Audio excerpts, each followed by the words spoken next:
বাড়িতে যদি কেউ অসুস্থ হয় দেখবে একদমই কিন্তু ভালো লাগে না, একদমই কাজ করতে ইচ্ছা করে না। কাল রাত থেকে হাজবেন্ডের এত পরিমাণ জ্বর এসেছে কি বলবো। হঠাৎ করেই রাত 2টো থেকে ওর আর কি ভালো লাগছিল না, ঘুমোতেই পারছিল না। তারপরে আমাকে তো আর কি ডাকছিল না, সারাদিন যেহেতু প্রচুর খাটাখাটনি করি, ওই তো রাত্রেবেলাতে একটু ঘুমোই। তারপর ও না পেরে আমাকে 4টের সময় ডেকেছে যে আমার শরীরের মধ্যে ভীষণ অস্থির লাগছে, ভীষণ খারাপ লাগছে, আমি ঘুমোতে পারছি না। তখন কিন্তু জ্বর আসেনি, মানে তখন থেকে আর কি সবে সবে জ্বরটা আসছিল, আর গা হাত পা প্রচণ্ড ব্যথা করছিল। তো যাই হোক, সেই থেকেই আমি আরও জেগেছিলাম। প্রায় ওই ভোর 5:30 কি 6টার সময় কিন্তু আর কি আবার ঘুমিয়েছে। তারপর আমিও একটু ঘুমিয়েছিলাম। তো আজকে ঘুম থেকে উঠতে উঠতে অনেকটাই দেরি হয়ে গেছিলো, ওই 7:45 মতন আজকে বেজে গেছিলো। তো যাই হোক, তারপরে এই যে মা রান্নাবান্না করছিল, তাড়াহুড়ো করে রান্না করছিল, কেননা ভাই আজকে অফিস যাবে। তো সেই কারণে তারপর কিন্তু আমি গুছিয়ে দিয়েছিলাম ঝটপট করে, আর মা রান্না করে নিয়েছিল। আর তার মধ্যে কিন্তু ভাইয়াকে আর কি অফিসের জন্য খাবার দাবার রেডি করে দিয়েছিল, ও বেরিয়ে গেছে। আর এদিকে দেখো আমি জামা কাপড় আর কি কেচে ধুয়ে একবারে মেলতে দিয়ে দিয়েছি। ভাবছিলাম মানে ওয়েদারটা আজকে এমন, এই বুঝি বৃষ্টি আসে, এই বুঝি বৃষ্টি আসে, খুব ভয়ে ভয়ে দেখো এতগুলো জামা কাপড় আমি মেলে দিয়েছি। জানি না কি হবে, বৃষ্টি হবে কি না। তো যাই হোক, পরে কিন্তু আর বৃষ্টি হয়নি, বেশ শুকিয়ে গেছিলো সমস্ত জামা কাপড়গুলো। এরকমই কিন্তু টেনশানে থাকি আর কি জামা কাপড় বাইরে মেলা নিয়ে। প্রচণ্ড চিন্তা হয় যে এতগুলো জামা কাপড় মেলবো, দেখলেই তো কতগুলো জামা কাপড় হয়। প্রতিদিনই কিন্তু আমাদের এতগুলো করে জামা কাপড় হয় আর কি, কাচা ধোয়া করতে হয়। তো যাই হোক, বারবার তো ছাদে নিয়ে যাওয়া সম্ভব না, আর বৃষ্টির ওয়েদার যেহেতু মাঝে মাঝে কিন্তু ছাদেই মেলতে হয়। তো এদিকে দেখো আমাদের বেগুন ক্ষেতটা আর কি তোমাদেরকে একটু দেখাচ্ছিলাম, বেশ অনেকগুলো বেগুন হয়ে রয়েছে।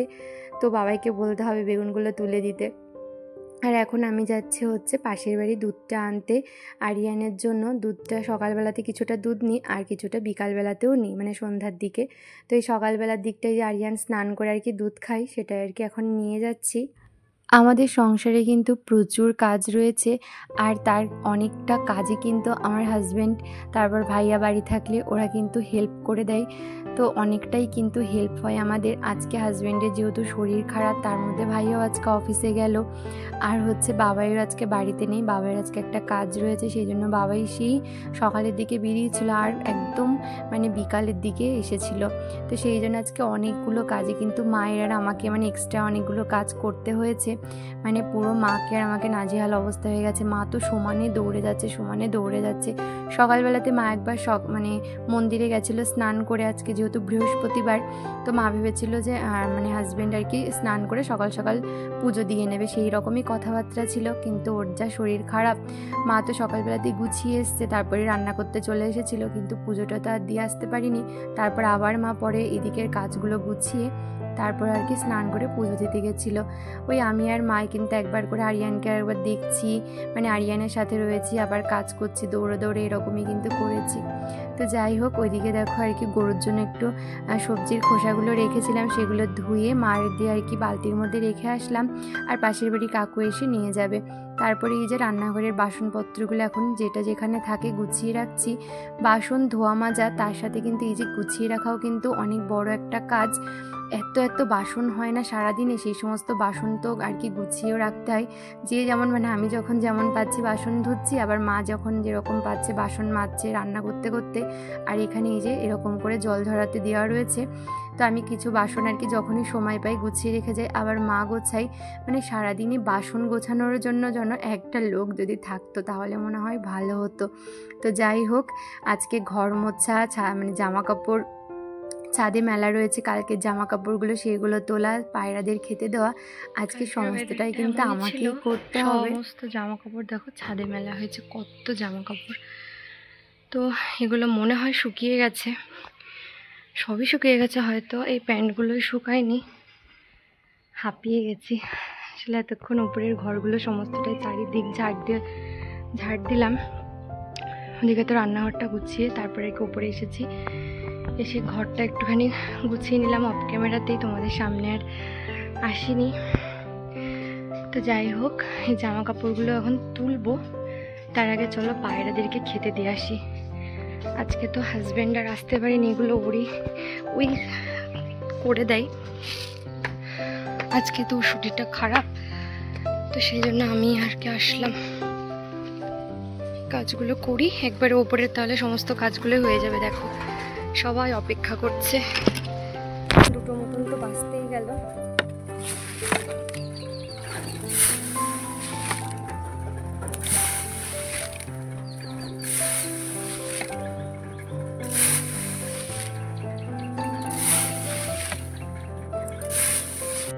আজকে যেহেতু হাজব্যান্ডের শরীর খারাপ, তো এই সমস্ত কাজ কিন্তু ওই করে দেয়, আমাকে আর ওপরে আসতে হয় না। আজকে সত্যি অনেকটা প্রবলেম হচ্ছে, আর বিশেষ করে দেখবে আর কি বাড়ির কারোর শরীর খারাপ হলে না একদমই ভালো লাগে না। আজকে ওর শরীরটা এরকম খারাপ, খুবই অসুস্থ, মানে বিছানা থেকে উঠতেই পারছে না। ওকে দেখলেও এতটা খারাপ লাগছে কি বলবো, মানে সত্যিই ভালো লাগছে না। ও যেরকম অসুস্থ হয়ে রয়েছে আমার একদমই দেখতে ভালো লাগছে না। আর এই জ্বরটা যার হচ্ছে না, তার একদম অবস্থা খারাপ করে দিচ্ছে। যেমন মানে মাথা যন্ত্রণা করছে ওর, তেমনই কিন্তু গা ব্যথা করছে। তো ওই মাঝে মাঝে গিয়ে একটু মাথা আর কি টিপে দিচ্ছি, কখনো গা হাত পা চাপ দিয়ে দিচ্ছি, এরকমই কিন্তু করতে হচ্ছে। মাঝে মাঝে ওকে একটু জল করে দিচ্ছি। তো এই আর কি সারাদিনে কিন্তু স্টেপ বাই স্টেপ আমি সমস্ত কাজগুলো কিন্তু কমপ্লিট করে নিয়েছিলাম। আগে ওই ওপরের কাজগুলো একটু করে নিয়েছি। আজকে যেহেতু বৃহস্পতিবার ছিল, ওপরের সমস্ত ঘরগুলো, সমস্ত কোণা আমি আর কি ঝাড় দিই। মুছতে তো পারি না সব সময়, তবে চেষ্টা করি ঘরগুলো আর কি মোছার। আমি যদি দিনের বেলাতে না পারি, রাত্রেবেলার দিকেও কিন্তু মাঝে মাঝে মুছে নিই বৃহস্পতিবার করে। তবে আজকে আর হয়নি, কেননা সত্যি আজকে মানে প্রচুর কাজের চাপ পড়ে গেছিলো, ক্লান্ত হয়ে গেছিলাম। তো যাই হোক, তারপর তো মন্দিরের বই পড়া আছে। মাও কিন্তু সকাল থেকে একটানা অক্লান্ত পরিশ্রম করেছে, মানে 2টো মানুষ আজকে একটু রেস্ট পায়নি। আর তাছাড়া ছোট বাচ্চা থাকলে যা হয়, ওর পেছনেও তো সময় দিতে হয়। আমি যেহেতু ওকে দুপুরে খাওয়াবো, আর বাচ্চাদেরকে দেখবে খাওয়াতে গেলে অনেকটাই কিন্তু সময় লাগে, বিশেষ করে ভাত খাওয়াতে গেলে আরিয়ানের প্রচুর সময় লাগে। তার মধ্যে রান্নাঘর মোছা, সমস্তটাই তো আর কি ঘর মোছা, অত বড় ঘরগুলো, নিচের ঘরগুলো তো সমস্তটাই মুছতে হবে আর কি। প্রতিদিনই মোছাই নিচের ঘরগুলো, উপরের ঘরগুলো তো সেরকম একটা ব্যবহার হয় না, তবে নিচের ঘরগুলো কিন্তু আমরা প্রত্যেক দিনই মুছি।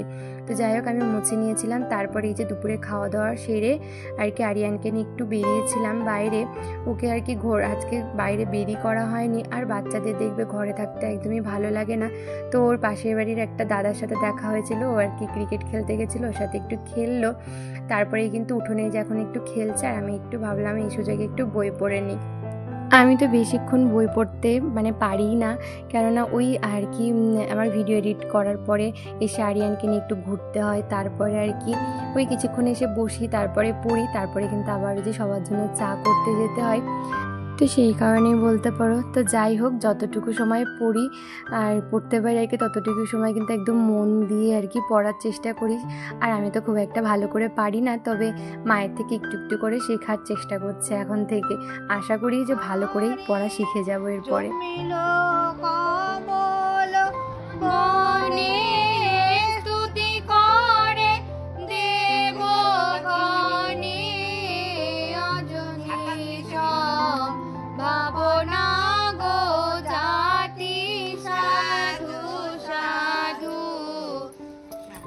তারপর কি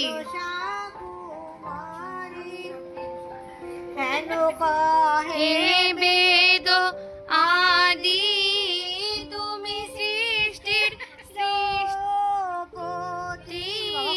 ত্রিদশ দেবতা তোমা পূজে সাধু সাধু মনসা কুমারী। দুষ্টুমি করো না, হ্যাঁ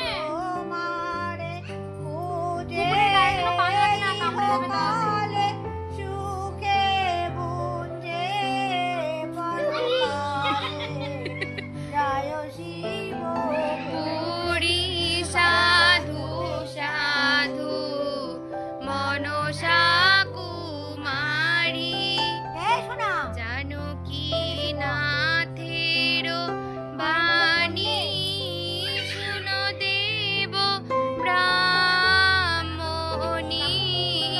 অভয় চরণে দেও ছায়া সাধু সাধু। একটু মাথা মুছে যাও, একটু মাথা মুছে যাও, একটু মাথা মুছে আসো, এদিকে আসো, মাথা মুছে, এটা দিয়ে মাথা মুছে। পুকুরের মাঝখান দিয়ে না, এটা বলো ওটাই শোনে না। আর এই যে কিছুক্ষণ বই পড়ার পরে কিন্তু এখন সন্ধ্যা লেগে গেছে। তো এখন আর কি আগে চারিদিকে জল ছিটিয়ে নেব, তারপরে কিন্তু আগে সন্ধ্যা দিয়ে নেব। তো এই টাইমটাতে কিন্তু সন্ধ্যার সময় প্রত্যেক দিনই হাজবেন্ডই মন্দিরে আসে, মন্দিরে এসে কিন্তু সন্ধ্যার সমস্ত কিছু জোগাড় যন্ত্র করে দেয়।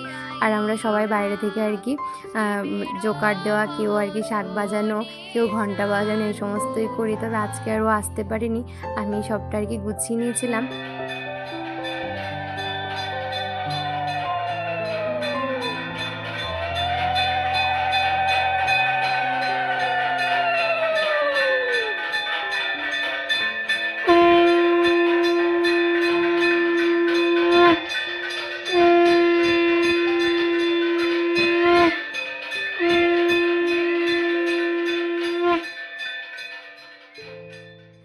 আর এই যে তারপরে কিন্তু সন্ধ্যার পরে মায়ের জন্য আজকে শাড়ি চলে এসেছে। এই যে দেখছো বন্যা শাড়ি কিনে নিয়ে চলে এসেছে মায়ের জন্য। তো তোমাদেরকে শাড়িটা একটু বাদে আর কি দেখাচ্ছি। তো আজকে হচ্ছে বেহুলা লক্ষিন্দরের বিয়ে হলো, তার সাথে মায়ের জন্য শাড়ি চলে এসেছে। সেই উপলক্ষে এই যে বন্যারা কিন্তু সাথে করে সিঙ্গারা মিষ্টিও নিয়ে এসছে সবার জন্য। তো সেটা আর কি সোনালিদি সবাইকে দিচ্ছিল। তবে আজকে আর কেউ চা খেতে চায়নি বলে আমার আর চা করতে হয়নি, এখানে আর কি অনেকটা সময় আমি থাকতে পেরেছিলাম। তো এই যে দেখো আরিয়ান এত পরিমাণে দৌড়াদৌড়ি করেছিল আজকে, তার জন্য পুরো ঘেমে গেছে বলে ওকে এখন খালি গায়ে রেখে দিয়েছি। তো তার সাথে এই যে একটা মিষ্টি দিয়ে দিয়েছে একদম রস চিপে। তো মিষ্টিটা এখন বাবু খাচ্ছে, মিষ্টি খেতে যে কি পরিমাণ ভালোবাসে। তো যাই হোক আজকে মায়ের শাড়ি চলে আসলো। আর এই 3-4 বছর ধরে কিন্তু মাকে আমরা মাটির শাড়ি এখন পরাই না, শাড়ি আর কি কিনে দিই। তো সেই শাড়িটাই কিন্তু মাকে পরানো হয়। তো ওই 1 বছর আমরা আর কি দিয়েছিলাম, তারপরের থেকে বন্যা বলেছে যতদিন পারবে মায়ের জন্য শাড়ি ওই কিনবে।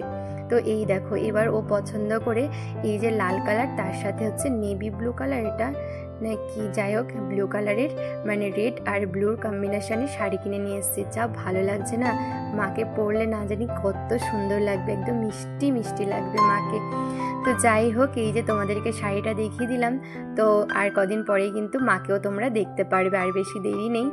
তো এরপরে কিন্তু আমি আর কোনো রকম ভিডিও করতে পারিনি, কেননা হাজব্যান্ডের শরীরটা এতটাই খারাপ ছিল, 102-এর উপরে জ্বর ছিল, ওষুধ খেয়েও কমছিল না, মানে সমানে ওর পেছনেই আর কি সারাটা রাত্রির ওর পেছনেই গেছিলো। ওই একবার করে জলপট্টি দিচ্ছে, একবার করে মাথায় জল ঢালছে, এরকমই চলছিল, তার জন্য কিন্তু আর কোনো রকম ভিডিও করিনি। তো যাই হোক আজকের ভিডিওটা এই পর্যন্তই থাকলো, দেখা হচ্ছে নেক্সট ভিডিওতে। চলো।